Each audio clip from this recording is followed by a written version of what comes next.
जय श्री कृष्णा, हर हर महादेव। मैं नारायण भक्ति सिप्रा स्वागत करती हूँ आपका अपने चैनल पर। श्री शिवाय नमस्तुभ्यम, हर हर महादेव। महादेव की कृपा हम सभी के ऊपर बनी रहे। कल है पूर्णिमा और जब भी पूर्णिमा आए तो आप ये सभी उपाय कर जीवन को खुशहाल, अपने मनोकामनाओं की पूर्ति तथा घर में सुख शांति के उपाय कर सकते हैं। अगर वीडियो पसंद आए तो अपने शुभ चिंतकों में, अपने फ्रेंड सर्कल में, अपने भाई बंधुओं में ज़रूर शेयर करें। और महादेव के भक्त हैं तो एक लाइक भी करें। और अगर कोई सुझाव, क्वेश्चन हो तो आप हमें इंस्टा पर ज्वाइन कर आप अपना समस्या का समाधान भी कर सकते हैं।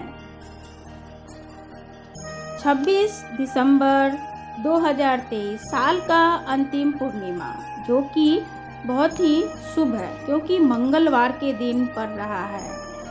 महाराज जी ने एक कथा में अपने बताया था कि पूर्णिमा के दिन किसका व्रत त्योहार यानी किसकी पूजा होती है। वैसे तो पूर्णिमा पर हम सभी सत्यनारायण भगवान की कथा कहते हैं, केले का थम लगाते हैं और पूजा करते हैं। लेकिन जो कहानी आती है, सातों कहानी में ही यही होता है।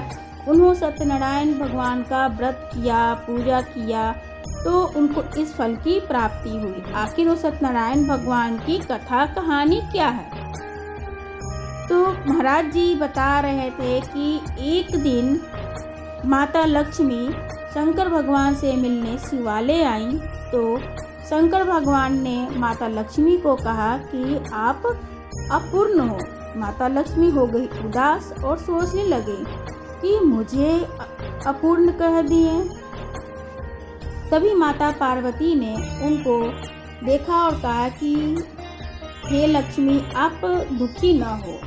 और वो अपने गोद से अपने गजानन गणेश जी को उठाकर माता पार्वती ने लक्ष्मी माता के गोद में रख दिए। और माता लक्ष्मी प्रसन्न हो गई और माता पार्वती ने कहा कि लक्ष्मी, आज से आप पूर्ण हुई।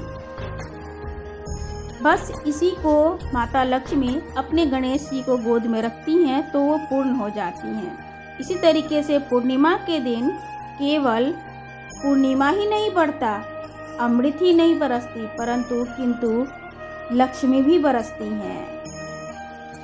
आपके जीवन में भी लक्ष्मी की आगमन हो, उसके लिए क्या करना है, कौन सा मनोकामना पूर्ण नहीं हो रहा है, उसके लिए क्या उपाय करने हैं।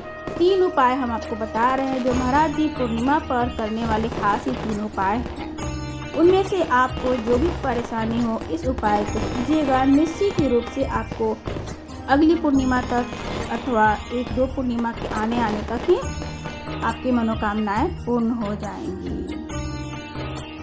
पूर्णिमा के दिन सुबह जरूर उठना चाहिए। सुबह उठते के साथ ही लक्ष्मी का दिन होता है तो उस दिन घर की महिलाएं अपने घर को झाड़ू बहार लें और झाड़ू लगाने के साथ साथ ही मुख्य द्वार पर जल छींट दें और एक दीपक लगा दें, क्योंकि जहाँ पे रोशनी होगी वहीं लक्ष्मी की आगमन ही भी होगी।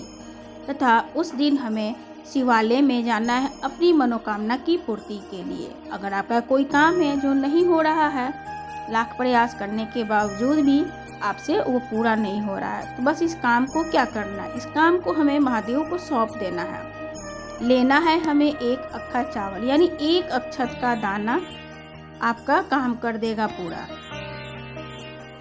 उस अक्षत के दाने को पहले तो शिवालय की अच्छी तरीके से पूजा कर लेंगे हम। चारों तरफ से हाथ फेर कर जलधारा पर, गणपति महाराज पर, कार्तिकेय जी, अशोक सुंदरी माता की हस्तकमल और शिवलिंग के पर जल अर्पित करेंगे। वहाँ पे हाथ फेरते हुए पूजा करेंगे और मन में छोटी सी एक भजन भी गाते रहेंगे, बाबा सब दुख काटो मेरे। इस तरीके के मन में उल्लास लेते हुए, प्रार्थना करते हुए शिवालय की सेवा कीजिए। और आप अपनी मनोकामना कहते हुए उस 1 अक्खा चावल का दाना अशोक सुंदरी को स्पर्श कराकर महादेव को अपनी बात कह दीजिए। तो इस तरीके से चढ़ा देने से आपकी मनोकामनाएं जल्दी पूर्ण हो जाएगी। उपाय नंबर 2, अगर आप किसी रोग से ग्रसित हैं तो इस उपाय को कीजिए। हमें एक लेना है पीपल का पत्ता, उसके ऊपर लेने हैं अखंड चावल। अखंड चावल यानी उसमें चावल टूटा हुआ नहीं हो, इस बात का ध्यान रखें। सफ़ेद चावल लेने हैं तथा उस चावल को लेकर हमें अपने सिर से एक बार उतार लेने हैं। उतारने के बाद उस चावल को पूर्णिमा के रात्रि अपने घर के दरवाजे के बाहर रख देनी है।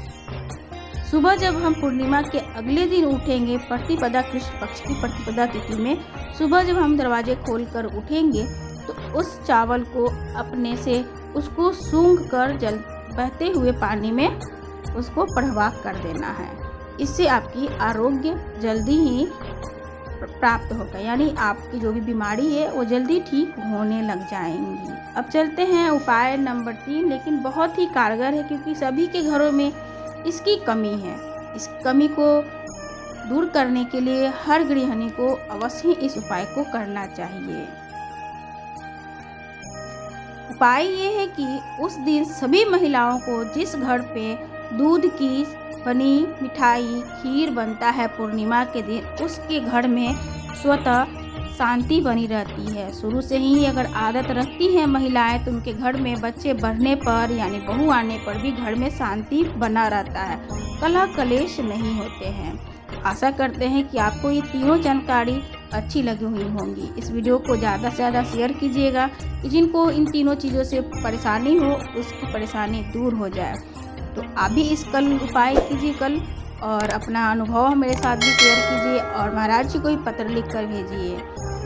अगर जानकारी सही लगे तो चैनल को सब्सक्राइब करें, शेयर करें। फिर मिलते हैं एक नए विषय के साथ, तब तक दे विदा मुझे, मैं शिप्रा। जय श्री कृष्णा, राधे राधे। महादेव की कृपा हम सभी के ऊपर बनी रहे। अपना कोई भी क्वेश्चन हो, डाउट हो तो आप हमें इंस्टा पर फॉलो कर आप अपनी समस्या कह सकते हैं। श्री शिवाय नमस्तुभ्यं।